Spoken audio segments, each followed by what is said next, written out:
Hi everybody, a quick video here about what materials you need for pattern drafting. You will definitely need some pattern paper. I'm gonna jump over here, excuse me, there we are. Pattern paper, so the most common used is this dot paper. You can buy a whole roll of it. If you are on a budget, I have had students buy wrapping paper from the dollar store that have grids on the back. Don't really mind it. I know sometimes when I was a student and trying to get by, I would use old grocery bags and cut them up so they're flat. I don't know. I mean, if you can afford the dot paper, it does look more professional and it's nice and lightweight, which is great, and has the grid on it. So you'll need that. If you have classes in our classroom, just grab some. We have a whole roll here. Just every week, just tear off, another couple yards or whatever, and then take it home with you. That's totally fine by me. It's in the cabinet, in the white cabinet. Let's see. Okay, so you do need paper. The other big thing you're going to need, because we sew up every sample, is fabric. I don't want stretchy knit fabric. No, you need woven fabric. So the most common is muslin. Find some just cheap muslin. I don't care what color it is. If it's white, whatever, off-white.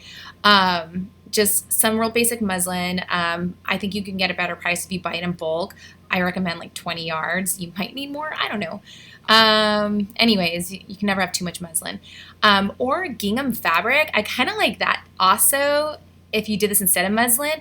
I like it because it's has a plain weave with red yarns and white yarns, so you can see the weave on the front and back. So don't be fooled by gingham that's printed on one side. We want actual yarn, red yarns and white yarns that are weaved together.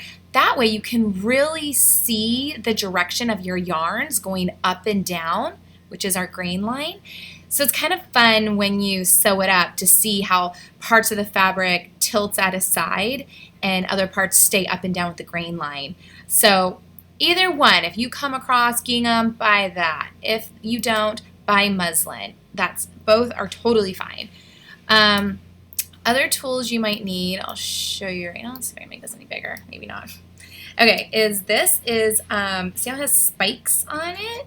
It's a tracer. So when we do our knockoff assignment, we're going to trace around an article of clothing, and these spikes are going to go through the fabric without damaging our shirt, and it's going to punch holes in our fabric. So you'll probably want to get one of these, and I loved these. I bought this when I was in college, and once I learned how to kind of knock off patterns, I used it all the time. Another thing is a notcher too. You don't have to have this, but you do need to notch your patterns in certain spots. So I mean, you could use scissors and cut out your notch or whatever. This is just like a fancy notcher. I'd say it's optional. It's mandatory to notch your patterns, optional to buy the fancy tool. Tons of Scotch tape. Get a ton of it. You're going to need it.